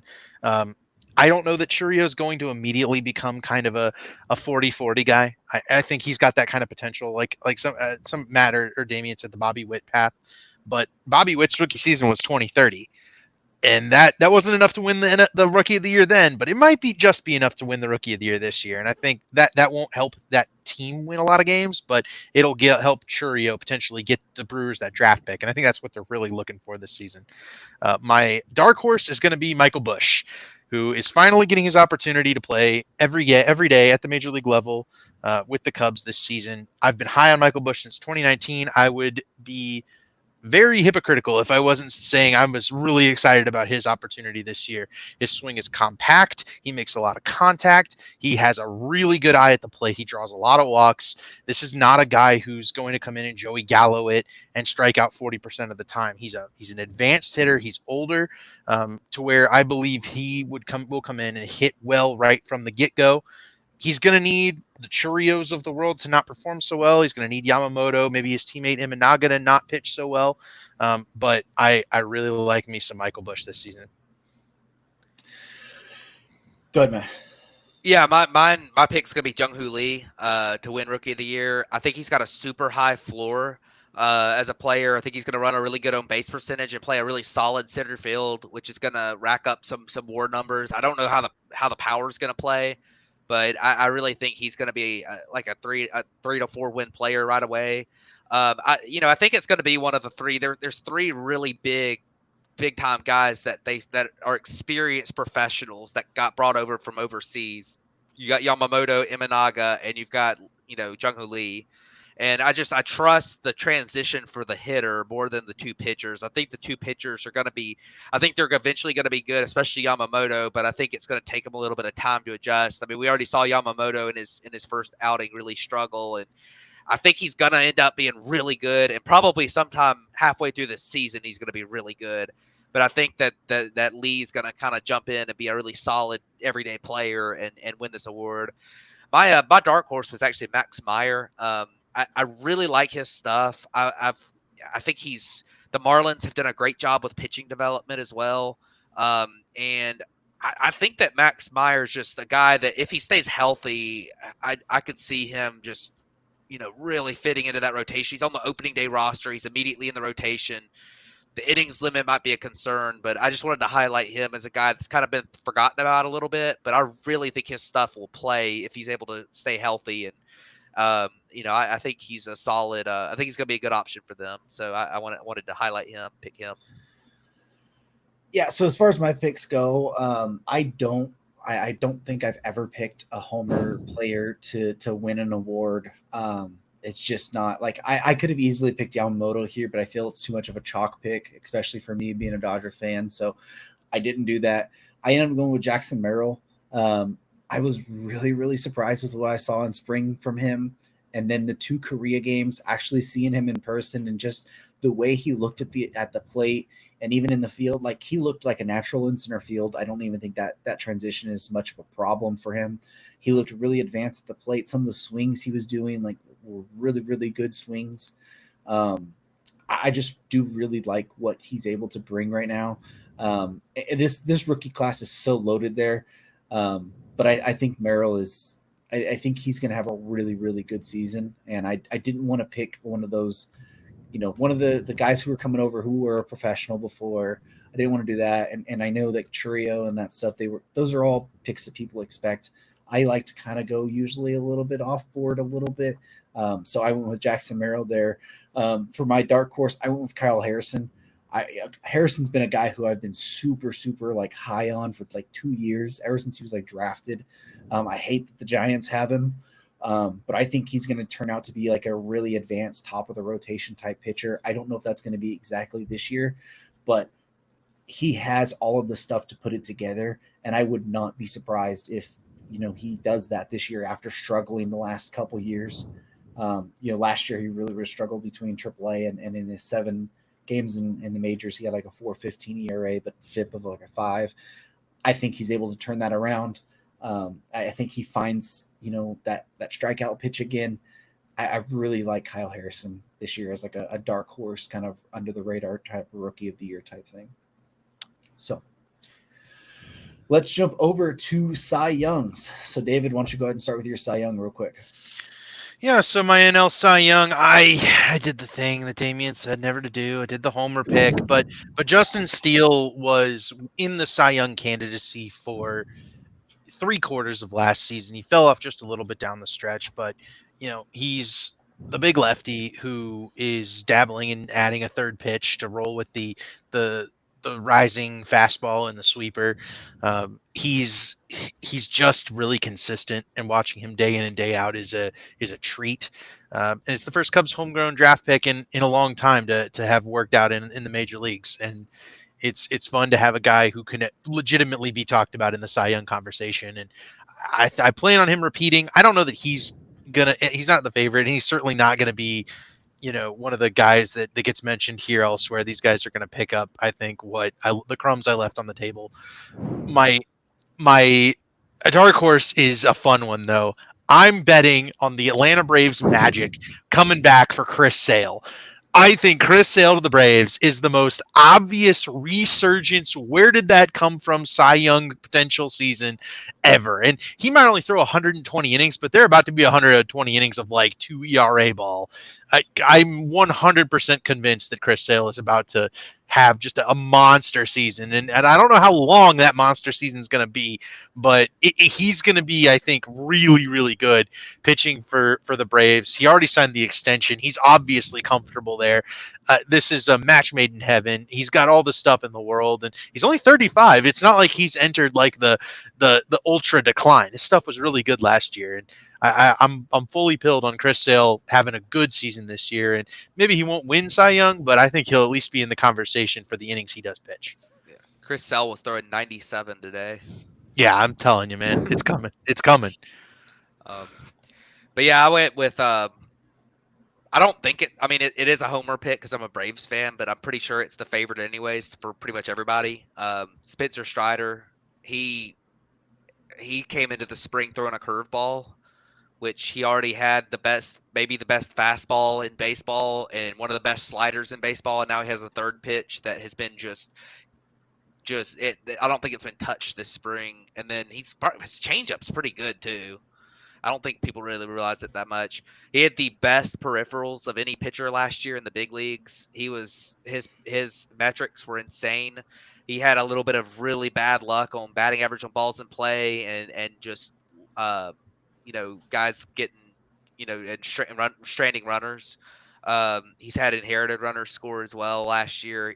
He had some unfortunate that had his ERA.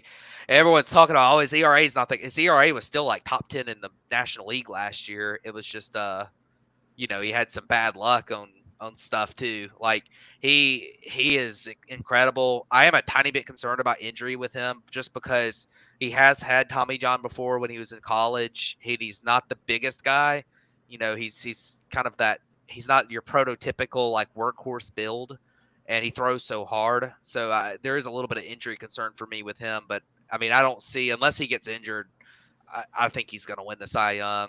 And the other guy that I went with is kind of that injury risk guy that has incredible stuff. And Tyler Glasnow is my dark horse. I think his stuff is capable. He's one of the only guys in the National League that I think his stuff is comparable to Strider's. His curveball is absolutely unreal, and he throws hard. He's the Dodgers always seem to be able to get another tick of velocity out of guys too. I think Tyler Glasnow is going to have a really good year if he's healthy, and that's really the question with him. That's why he's not a favorite for everybody.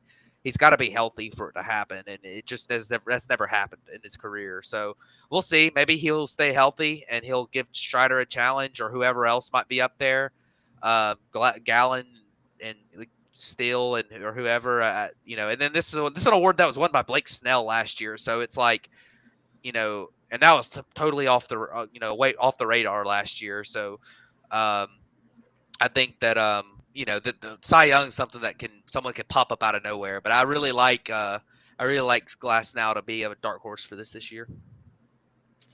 Yeah, I would have had him on my short list if I picked my team's players to be award winners. You just picked your rival team's players, all of them except for Harper.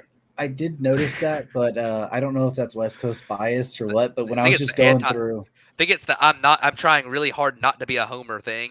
No, he's trying really hard to jinx his opponents. Yeah, I guess so. But I noticed that when I went through, I was like, man, I have a lot of West Coast bias here, except Harper. But I think it's all fair points for all of them. But Gallen was probably the Cy Young favorite until September last year. If you look at it, up till August 27th, last year. He had a 3.11 ERA and 168 innings, 179 strikeouts. He was insane up to that point. If you go from August 28th, which was his first start of when he kind of started having what's the word I'm looking for there? I'm trying to find the dates too, so I can make sure I get it all right.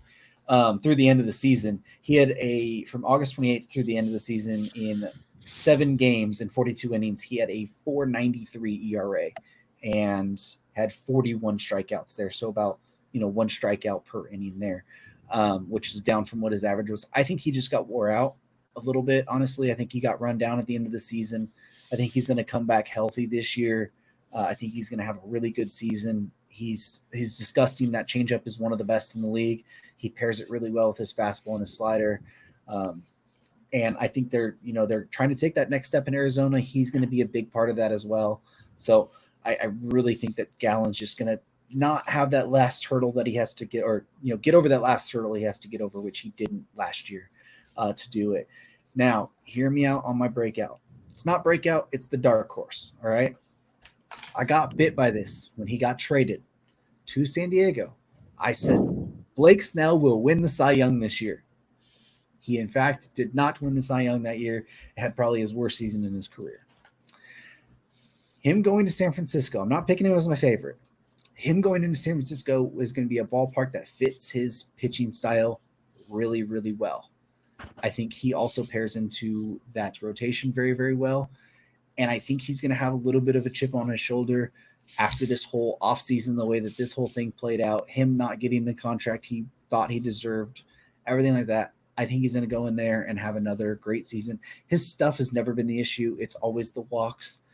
I think that he's able to, keep that to a minimal level. I say that in air quotations for Blake Snell. And I just think the stuff is just so good that he'll be able to work around it again, especially in a ballpark that is very, very fitting and hard to hit the ball out of. I think he's going to do a good job of that. So I have him as my dark horse, trying to go back to back there, which would be the first time in how long. The absolute irony of picking the dark horse being the reigning Cy Young winner in this league. Right? But it makes sense. It tracks. Yeah, I mean, what Matt said, Blake Snell was off the radar last year. It's because he just walks so much. His stuff is, you just never know what season. He could either win the Cy Young or he's going to have a 5 ERA. I think I saw a thing every year he hasn't had a 4 ERA, he's won Cy Young. Yep. And it's that's just the type of player he is. Yeah. He's either going to be dominant or he's going to be really bad. And I got bit by it, but 3 years ago. But this year I'm going to say he's a dark horse to go back to back. Fair enough. I think that's the big part there. So let's jump over to MVP now. If you need to know, Matt, you picked Acuna, right? Yeah. Okay. There we go. Well, let's move on. I'm just kidding. Go ahead. Go ahead and break that. Just go over it. I mean, I don't have to talk much about Acuna. I've talked about him so much, but it's just, last year he underperformed his expected numbers, and he went 40-70 and won the MVP. So even if he doesn't play quite as well, his quality of contact and everything isn't quite as good as last year, which is going to be hard to repeat for anybody, he still could probably put up the same numbers. So he was incredible last year, and I think he's going to be really good again. My dark horse was Lindor. I don't really think that Lindor is going to win the MVP, but he's consistently a 5 to 6 win player. And if he has a season of really good batted ball luck or something, he could jump up in that 7-8 WAR territory, which would put him, around Acuna and Betts and some of the top guys in the league from last year. So, there's a world where Lindor has a good batted ball season and batted ball luck season, and he's able to jump up there and win it, especially playing elite defense at shortstop. He's got power. He's a little bit underrated and underappreciated at this point, where he's an incredible player that just doesn't get talked about a ton because his offensive numbers aren't super flashy typically, but he's a really good player, and I think he's probably worth mentioning in the conversation. I gotcha. I agree with that. That was almost one of my thoughts, and Lindor's going to have to do so much for the Mets to even be remotely relevant this year. So good pick. My picks are exactly the same as they were last year. Isn't that funny? That said, I flipped them. So last year I was high on Trey Turner. Thought he going over to the Phillies was just a match made in heaven. And I thought the stolen base rules were going to allow Trey to steal a bunch more bases. He wasn't on base as much last year. He ran into some troubles early in the season, but after around June or July, he turned it on. He was back to his normal self. So my dark horse pick will be Trey Turner. I think he'll turn it around. He'll finally take advantage of the stolen bases. And like I said, somebody's gonna get like, you know, to back like 100 stolen bases. It's gonna happen. It's happened before in baseball, and I think we'll get back to that point, and it's a matter of whether or not it happens this year. My MVP pick is a guy who led all of baseball in BSR last year, base running, per Fangraphs. That was Corbin Carroll. He was my dark horse pick last year, as well as my rookie of the year pick. He was fantastic all around last year. He got on base a ton. He hit the ball really hard. He hit for a little more power than I think anybody thought he was going to. If he takes one more step, right, where he maintains that elite base running, he doesn't get thrown out, he steals very, very efficiently. And if he's able to steal efficiently more often, he stole 50-something bases last year. If he can hit a 30-50, 30-60 season this year and play that elite defense that he can definitely play with all that speed in the outfield, carry the Diamondbacks to a high wild card in the playoffs, I mean, he's going to be viewed very favorably in the by the voters, and I think Corbin Carroll's, you know, he's my pick for this MVP award, and I think he can absolutely do it after what we saw from him last year. Yeah, he absolutely can, and he'll have to have a big season for Arizona to be the team that we expect them to be. So for mine, I went with Fernando Tatis Jr. I expect him to have a major comeback season. I mean, we saw him last year.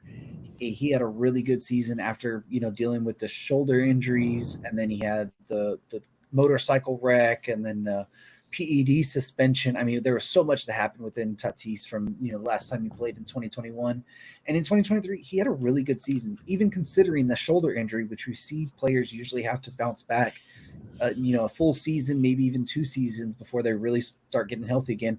Look at Cody Bellinger last year.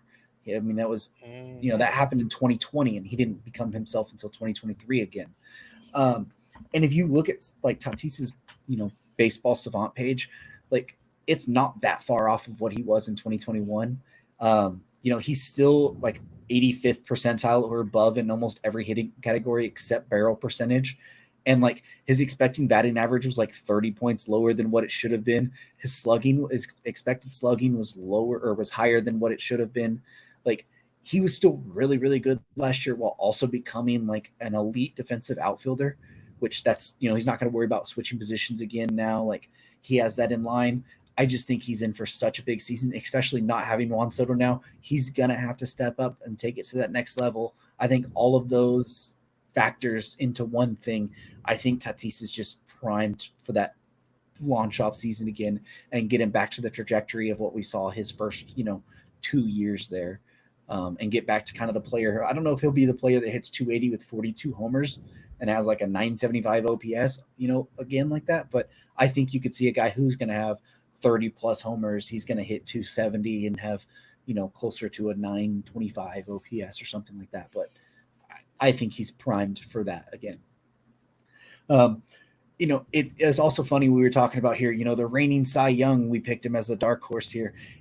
It's really weird that we're picking like a guy who's won 2 MVP awards to be a dark horse here. But Bryce Harper, I just think that he's coming back from the elbow surgery again. He's going to be playing first base. It's going to be less strenuous on his body. They're trying to play the outfield. He really found his swing again. I think he fits Philly perfectly. I think he fits everything that team needs right now. And I think he's now fully off that elbow and no worry about Tommy John, doesn't have to worry about anything, making the transition to first base, which is going to be less on his arm, on his body in general. I think he's just ready to have another one of those, you know, MVP level seasons. And I don't think people are quite on the Harper train as much right now, given all of that stuff. I think he's ready for it. So he's kind of my dark horse, which is kind of funny that my 2 dark horses have been former MVP and Cy Young Award winners. But hey, that's smart. their dark horses there. So let's jump over to the American League awards. We started with David in the Rookie of the Year in the National League, so let's start with Matt. This time, what do you got for AL Rookie of the Year? Yeah, I picked Wyatt Langford. I really liked him coming out of Florida last year in the draft. He got picked super high. He's a high floor guy. Everyone knows the bat's going to play. He was incredible in spring training this year. He's hit 6 home runs, had a 199 WRC plus in spring training. Um, he made the opening day roster, which is important because some of the original favorites for this award did not make their opening day rosters. He made his. I think Wyatt Langford's a guy who's going to end up being the favorite here to win Rookie of the Year. I really like what he could do. I'm a tiny bit concerned about the fact that it sounds like he's going to be DHing most of the time. I'd like to see him play in the outfield a little bit. We'll see if that ends up happening or not, but I could see a scenario where they shift Carter over to center and play Langford in left and have Tavares as like a fourth outfielder type. But, man, I think Wyatt Langford is going to be really good this year. I picked him. My dark horse I got was Nolan Shanuel from the Angels. I think that he's another one of these guys that his own base percentage is going to be awesome. He's going to put up a pretty good stat line. I think he's got a high floor. If he can there's been a lot of these like lower-ish power guys who put up big time, who have great plate discipline numbers, who get to enough of their power to hit some home runs over the past several years. Think about a guy like a Jose Ramirez type, where maybe that's not a great example. I don't think he's going to hit for as much power as Jose Ramirez, but if Shanuel can hit like 15 to 20 homers with with a 400 on base percentage, like he's going to be a very good AL Rookie of the Year candidate. I don't think he'll pass Langford doing that, but I like his floor, and I think he's somebody that nobody's really talking about much. I think he could be really solid. Yeah, I mean, Shanuel, we heard about him from Greg Zumack during the draft process last year. He was one of those guys Greg expected to be there in the back half of the first round. Went 11th, made it to the majors before like July hit or something. He went straight to the majors basically. So I'm excited about him. My pick's Wyatt Langford. Right, I've been super in on Wyatt Langford since he kind of started dominating more so than his draft counterparts right from the get-go last year. It was kind of shocking. Dylan Cruz struggled once he got to Double-A. Walker Jenkins hasn't been quite as good, right? It has been all Wyatt Langford in terms of the speed to the majors, and to me that just proves Wyatt Langford seems ready. And then this spring training performance has me fully in. I mean, I'm just picking him for the Rookie of the Year. It's easy. My dark horse, I was trying to find somebody who was off the beaten path because I think we're going to touch on all four of the main candidates here, or really all three of the main candidates for AL Rookie of the Year. So Damien's going to take the other two that I think are really obvious, but I'm going to touch on Mason Miller, who's the closer for the A's. I have the A's winning more games than we expect. So what would have to happen in order for Mason Miller to win Rookie of the Year is you have to hit like 40 saves. Like the A's would have to just be in every close game, and then Mason Miller would have to just be awesome and locking down those saves and kind of gather that reputation as a dominant closer right from the get-go. And some of these guys hitters would have to struggle. I don't think it's impossible, but I just want to point out that he's a really good pitcher, I think, and he might be stuck in Oakland for a few years, but Mason Miller is one of those guys that has stuff that could transcend in terms of being a dominant reliever or a good starter in the Spencer Strider mold. So be on the lookout for Mason Miller this year. I mean, Mason Miller looked good when he was starting that little bit of time last year. So I'm excited to see what he's able to do, at least in full season, even if it is at the back end of a bullpen. But, I guess I picked the two obvious ones here. I wanted to pick Langford as my dark horse, but then both of you guys picked him as your favorite. So I was like, I guess he's not really a dark horse then. So I just went with Evan Carter to begin with from Texas. We saw him come up late last year. He was solid. Looks, had a really good playoffs as well. That's just going to transition over for me. So he was an easy guy to kind of pick there.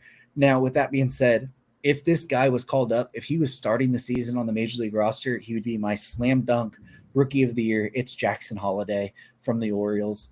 I mean, even the spring he had, I mean, there was talk that like, hey, there was a chance he was going to break the camp with the Orioles. I think he's played 16 or 19 games at AAA or something like that. They just want to get him some more seasoning. Even if they call him up like 3 weeks into the season, I think he still has a chance because that's how good he's going to be and how good he can be. I'm just not sure they're going to do that. I think they're going to wait until June. Like, he'll be up this year. I 100% believe that. I just think they're going to wait till June. They're going to say, hey, we wanted to get him 2 months of playing in AAA before we called him up, and then let him go from there. And it kind of sorts out what they need to do right now with their infield anyways, and then they can make, some moves or whatever at that point. But I think he would have been the slam dunk pick for any of us if he was called up. I put him as my dark horse just on the rare case that maybe he gets called up, they have an injury and 3 weeks into the season, he gets called up or something there, makes him kind of the dark horse just because he's not breaking camp with the team. So that's where I went there with Holiday. So let's jump over to Cy Young. So Matt, what do you got for Cy Young? Yeah, I went with Kevin Gossman as my pick. He is a guy that over the last 2 years has pitched to in San Francisco in 2021 and then last year in Toronto. In last 2 years in Toronto, San Francisco in 2021. In the last 3 years, he's put up at least 4.8 WAR every single year, with a sub-3 FIP every single year. I really like Kevin Gossman's stuff. He gets tons of swings and misses. He doesn't walk guys. It feels a little bit like last year when you had the Garrett Cole thing, where this guy's you sit there and think, man, Garrett Cole's going to win a Cy Young at some point. Like, he's too good not to go his entire career without winning a Cy Young. And Kevin Gossman feels that way right now because this is 3 years in a row of him being like a top 5 pitcher in the American League. And I think this year could be the year he gets it done. I like his stuff. I don't think he's a slam dunk pick by any means, but it's hard to not bet on somebody who's been up there in that running for 3 years in a row. And then my pick for my dark horse is Tariq Skubal. When he came back last year from his injury, he put up an insane line with a 80 innings pitched, a 2.80 ERA, but his peripherals were unbelievable. He put up 3.3 WAR in like less than a half a season. So if he's able to stay healthy this year, I could see him being like, this could be like a big time Cy Young year, like, a sub-3 ERA for 180 innings and, like a 6 or 7 WAR year. And we'll see what happens, but I really like his stuff. He put up 11.4 strikeouts per 9 and 1.5 walks per 9 last year. Those are like, prime Chris Sale, prime DeGrom type plate discipline, swing and miss numbers. So, and he also gets the ball on the ground a lot. He had a 52% ground ball rate last year while having those whiff numbers and not walking people. I mean, there's nothing to not like about this guy if he's able to repeat that over a full season. So we'll see what happens. But that's definitely my dark horse pick. And I almost picked him as my favorite in general, but just the fact that he hasn't pitched full seasons does concern me a little bit too much to do that. So we'll see. Hopefully he's able to stay healthy this year. It'll be interesting to see what happens. Yeah, I honestly love those two guys I was thinking about, but I'm a little concerned with Gossman's injury here. I think he will be ready for opening day, but it's still concerning that he's already run into an injury and he's been so healthy, like Matt mentioned. So my favorite, I already mentioned him in this, so I won't go into too much detail since we're already running long, is Corbin Burns. He's a previous Cy Young winner with the Brewers. And he was unhappy in Milwaukee. He was pretty clearly at odds with the organization and the direction that organization was going. He was never going to stick around. It's a good thing that he got traded, and he got traded to a massive contender in Baltimore, a team that needed an ace starting pitcher. He slots in there perfectly. He fits the organization so well. And, I think that he is going to benefit greatly from having a cascade of young guys around him, including like Adley Rutschman as his catcher. I just think he's going to come in there with so much confidence and be able to dominate a difficult division, admittedly. But Kevin Gossman's obviously Matt's pick. It's not like that's going to change anything. So I think Corbin Burns just just goes nuts for Baltimore. My dark horse picks another AL East pitcher. It's Zach Eflin, coming off of a monster season last year where he had a 3.01 FIP, a 3.50 ERA. Almost 5 wins above replacement, and he stopped walking guys. He's kind of stopped walking guys for a couple of seasons now, and if you don't walk guys and you improve your strikeouts, which Zach Eflin did last year, to a tune of 6-7%. If Zach Eflin makes any sort of additional jump in strikeout rate this year, I think he's one of the Cy Young favorites that no one's talking about. And the Rays have done this with a bunch of guys, but they signed Eflin to, I think, their biggest free agent contract of all time in like $40 million or something. So, they're paying Eflin. He's essentially their ace at this point. And, we've noted that the Rays are a good team. I think, do I have them in the playoffs in the AL? I think I did. Yeah, I got him in there as wild card 1. And if they're going to make the playoffs this year, it's going to have to come from a big effort from Zach Eflin. So, that's my reasoning, and I think it's a good pick. He was underappreciated last year, and he'll be appreciated properly this year. Yeah, so like Matt said, I was very, very close to picking Tarek Skubal to be my favorite. I just felt like there's been so much buzz around him just within the circles of like, hey, he's supposed to be a Cy Young favorite this year, that it was too much of a chalk type pick there for me. But I would not be surprised. I love Tarek Skubal in general. David, you said not walking people. Well, I up your Zach Eflin and I pound the table, if you know this podcast, for George Kirby. Like, yep. He has been the guy I have been super high on from day one, back when he was drafted from Elon. He's just disgusting. And you want to talk about somebody who doesn't walk anybody? He averaged 0.9 walks per 9 last year. He was pitching full games and not walking one single person all year long. He's so good. He finally pitched 190 innings last year. Like, before that was like 130. He can probably jump above 200 innings this year. I would not be surprised at all. He's a workhorse. He doesn't walk anybody. And both of those things combined just scream, hey, you're going to have a season where you're going to be a breakout guy and have a Cy Young. And he's throwing 96 while doing this. It's not like he's throwing, 89 or 90 and not walking people. Like, his stuff's really good. He's got a really good changeup, a really good slider. And his fastball is 96 and it has a ton of spin to it as well. So he's somebody that we could probably pick Cy Young, who we think is going to win for the next like 10 years. And I think every single year I might pick George Kirby, just because one of these seasons it's going to happen, I think. Looking at my dark horse, though, I ended up going with Pablo Lopez from the Twins. You want to talk about a guy who was really good last year, took a step up. It's Pablo Lopez. I mean, he threw 194 innings, but he had 234 strikeouts last year. His, ERA at 3.66, but you look at the expected ERA is 3, 3.33 FIP, but a 3.28 xFIP. Like, he's a guy who can take that extra step even. I mean, now that Sonny Gray is out, he's going to be the top guy in that rotation. He's learned the strikeout pitch, his highest strikeout total. Last year was averaging 10.8 per 9.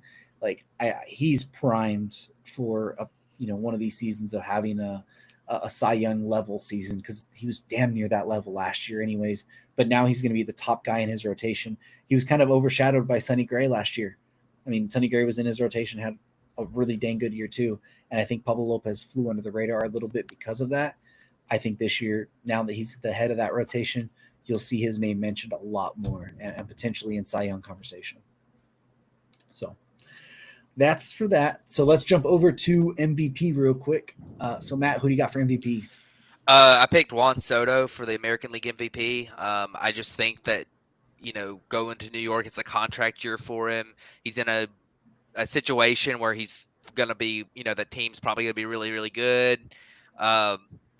Left-handed power bats in Yankee Stadium are deadly. And I mean, I think Soto's going to have a big year. That the one concern I would have is just, there's a chance that somebody else just goes nuclear this year and puts up like 8-9 wins above replacement. And Soto probably won't ever hit that number because his defense is really bad. But that bat's going to play. I think he's definitely going to be in a top 3 finisher in MVP. The guy I picked as my dark horse, I just kind of wanted to shout him out. I don't think he's going to win MVP, but Jose Altuve. Last year, he actually had the best rate stats of his career. He just missed a lot of games after being injured in the World Baseball Classic, or was it the World Baseball Classic or spring training he got injured in? I He want to got say hit by a pitch on his hand. I don't remember if it want to was. say it was spring training. I don't think he Okay. played in the WBC. You might be right. You might be right. So either way, he missed about half the season. He came back and put up 4 wins above replacement in like half a season. So he was awesome. And there's some signs that he might not be able to repeat that. He's definitely starting to get up there in age a little bit, but I felt like shouting that out. Just that was the best half season he's had, and with the as good of a career as he's had, he's won an MVP before. To have that good of a season last year, I thought was really impressive. So I wanted to put him on there. Yeah, Altuve is a good one to shout out, and my question is, what does Juan Soto how does he handle the short porch at Yankee Stadium? Because it's easy to kind of go all out trying to hit home runs and lose what makes Juan Soto special, which is that like 420, 430 on base percentage that he kind of has carried for multiple seasons now. So questioning that leads me to picking the AL MVP as a guy who won an award last year. I'm going with Gunnar Henderson. 28 homers last year, like a 120 WRC plus. He's playing shortstop for him. He'll probably move to third base for Jackson Holiday at some point, but I think the ability to do both, the flexibility is going to improve his value in the eyes of the voters rather than decrease it. And I think we see an improvement from Gunnar Henderson from the second half of last year, right? He started off kind of cool. He brought the strikeout rate down. He began to find his footing more and hit for more power as the season went on. My anticipation is he has a kind of a sophomore breakout where he gets to 40 plus home runs. He steals 20 plus bags. He's all around, he's playing multiple positions for the best team in the American League. And it translates to kind of like a 7 or 8 WAR season and results in an MVP. The reason my dark horse is a guy who hasn't gotten any MVP love except for his best season in which he hit 45 home runs, but it's a guy who plays every single day and is also putting up like 6 WAR every single season, and that's Marcus Semien. I've got the Rangers pretty high. I've got them winning the AL West, and Damien's got a Ranger, and he's about to talk about too. And I was kind of debating between the two of them, which one to throw on here. I went with Semien. I figured Damien would pick the other one. But Marcus Semien hasn't missed a game. He didn't miss a game last year.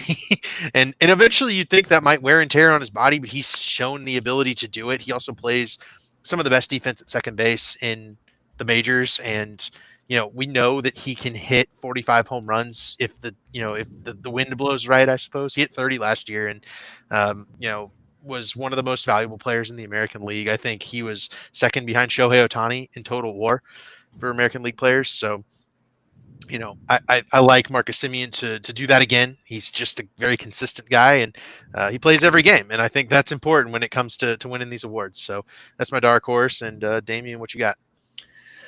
So I went with my picks. You could have flipped them either way. One was going to be my favorite, and I think the other one would have been, just fine as a dark horse here. The guy I went with my favorite is Bobby Witt, and I'll say that why I went with him over the other guy here in just a minute. But I think the season that Bobby Witt had is super, super underrated last year. He was almost 30-50. He was 30 homers and 49 stolen bases. He turned into one of the best defensive shortstops in the game. He had almost 6 WAR last year, and it's not talked about because he has a 319 on base and only walks, 5.8% of the time. But this guy is a superstar. He's an impact player in every facet of the game here. One of the fastest guys in baseball, hits for homers, super good defensively, hits for average. Like, he can do every single thing there. He signed that massive extension this year. I have the Royals taking a step forward. I think Bobby Witt is going to have another great season. I think he hits the 30-50 mark this year. I wouldn't be surprised if he hits 35-60 even. Like, I think there's so much there Bobby Witt can. He's 23 years old. I think he still has so much room to make some improvements here. And, you don't have to always walk 10% of the time just for that. Like, I feel he can have some more base hits go through that will raise his batting or his on base percentage to 330, 340. I mean, he was 320 last year. If he has a 340 on base there and he hits 285, I mean, you're talking about a guy with 30, with 30 homers, 49 stolen bases. He's easily above a 6-win player, and I think he's in the conversation for MVP easily at that point. Especially doing it in that ballpark. That's a lot of people don't take that into consideration, what he does in Kauffman Stadium. Like, that's a really hard place to hit homers in regardless. And he's doing, I think he's easily there. Now, with that being said, if you could guarantee me this guy to play 140 games even, and that he was going to be ready opening day, I would place every single dollar I have on Corey Seager winning MVP. But I don't, it does not seem like he's going to be ready for opening day right away. It might be a week into the season, which at that point he could still then win it, but you just never know with the injury risk. But the season, I mean, we need to talk about what Corey Seager did last year, because I don't think we've truly appreciated what he did. In 119 games, he put up 6 wins. He hit 327 with 390 on base, a 623 slugging in 119 games. He had a 623 slugging, 33 homers, 96 RBIs, 88 runs. I mean, you're talking about a stat line for people that would, like, in a normal season, a full season, would win an MVP with those numbers. But he did it in 119 games, so he wasn't even considered. I think he was on a rate basis better than Ohtani last year. Yeah. No, I mean, like, he was... Even when Ohtani was pitching. Yeah, I mean, it was... Had Seager put up this line and been played 140, 150 games last year, like, he wins it over Ohtani probably. I mean, that's with Ohtani missing, the last month of the season there or whatever. But, like, this Corey Seager, he has just taken his game to another level ever since he left LA. You always saw it was always there. It was just he could never stay healthy, and you always knew there was a little bit more to unlock there. And he went to the perfect place for him. I mean, that 2020 postseason run in Texas, you could tell he loved hitting there. He just dominated the entire time. That's his home ballpark now. He sees the ball incredibly well there. I would place him to be MVP if I knew that he was going to play, at least 140 games. But you just can't know that right this second, especially with him already having question marks of being ready for opening day. That's why he's going to be my dark horse pick here, and why I ended up picking Bobby Witt as my favorite going into the season at least. So anyways, quick wrap up on all of that real quick. Looking in the NL, we have Churio, Merrill, or Lee being our favorites, with Mayer, Harrison, and Bush as our dark horses. Favorites for Cy Young: Justin Steele, Zach Gallen, Spencer Strider, with Glasnow, Blake Snell, and Chris Sale as the dark horses. MVP: Corbin Carroll, Fernando Tatis Jr., Ronald Acuna, with dark horses of Lindor, Harper, and Trey Turner. And then looking in the AL, we have Wyatt Langford, Evan Carter, and Wyatt Langford for AL Rookie of the Year, with Mason Miller, Jackson Holiday, Nolan Shaniel as dark horses. Cy Young, Gossman, George Kirby, Corbin Burns, with Eflin, Pablo Lopez, and Tarek Skubal as dark horses. And then MVP: Juan Soto, Bobby Witt, Gunnar Henderson, with Marcus Semien, Corey Seager, Jose Altuve. That was a mouthful, but that is all of our picks. But please do not go use that on an illegal bookie. Do not take these to an illegal bookie and make any bets on that, okay? I beg you. We will not pay it off, and if we do, we will then say that you stole from us. So anyways, we are almost 2 hours into this, but really, really quick, just a quick overview before we head off. David, everything of our predictions here. The 2024 season is here. Opening day is 3 days away. What are you thinking? I am excited. I think that everybody should be excited regardless of your team, because it doesn't matter how far down we pick you. It doesn't matter how far down they're ranked. Baseball is going to baseball. We could be talking all up at, the Orioles or the Cubs or the Dodgers or whoever, and they could quite literally lose every game. Everybody's 0-0. You got to go play baseball. It don't matter now. We're going to go see what happens. Let's go. So you're saying World Series champion Oakland A's? That's darn right. Until they start losing baseball games. Listen, David was already wrong once, because we have 2 teams at 1-1. So that's not true. everybody's 28 teams are 0-0. Yeah. I can't control Major League Baseball putting games in Korea in the middle of Right. March that count. Well, I mean, just to your point, I mean, how many people of us had the Orioles winning the AL last year in wins? None of us. None of us. Yeah. Exactly. You never know what's going to happen. So, real quick, Matt, you're like I said, David, what are your overall thoughts just with our predictions and everything heading into baseball with opening day 3 days away? Yeah, I'm super excited. I'm ready for the season to start. I'm a little nervous because when your team is kind of the favorite, you don't want to waste that opportunity, and it's kind of how I felt going to the playoffs last year, where it's just like, and I'm sure Damien probably feels the same way. It's like, man, our team has an opportunity to like. There's not that many times you're going to have a team that's as good as this one, so you just do not want it to go to waste. I'm super excited. I can't wait to watch baseball pretty much all weekend. It's going to be a fantastic season. Um, last year there's a lot of momentum for the game with all the rule changes and just the excitement of last season, and hopefully that continues this year. I'm super pumped for the season to start. I've been waiting for months, and it's here. I'm ready. So how about you, Damien? You ready for it? I mean, I'm ready. It's already started for me technically, but Well, I'm ready. And the thing is, this season it's going to be fun. I mean, it's going to be fun regardless. I love baseball. I mean, I will be watching so much baseball it'll make people sick. I just this game, I love it. That being said, my team is in like the ultimate like lose scenario. No matter what, either we're going to be the laughing stock of the league when we get bounced out of the playoffs, or we're going to get told, "Hey, if we do win the World Series, you bought it." Anyway, it doesn't matter. This season, this journey of 6 or 7 months is going to be so fun. It doesn't matter even if you have a bad team. Like baseball's back. The game brings so much to any person here. I just can't wait. It is so fun. I will be even tuning on Oakland A's broadcasts to watch those even. So if we can even turn on other teams' broadcasts, I don't know what's going on with the Rangers and Padres and all of those yet, but whatever. That's beside the point. Baseball is back. We are 2 hours plus into this prediction special, so I hope you all enjoyed us rambling on and keeping your day going forever for some reason. But baseball is back, and we will catch you guys back next week talking over our overreactions for the first weekend of baseball, and then we will hit more on the Shohei Ohtani saga for sure.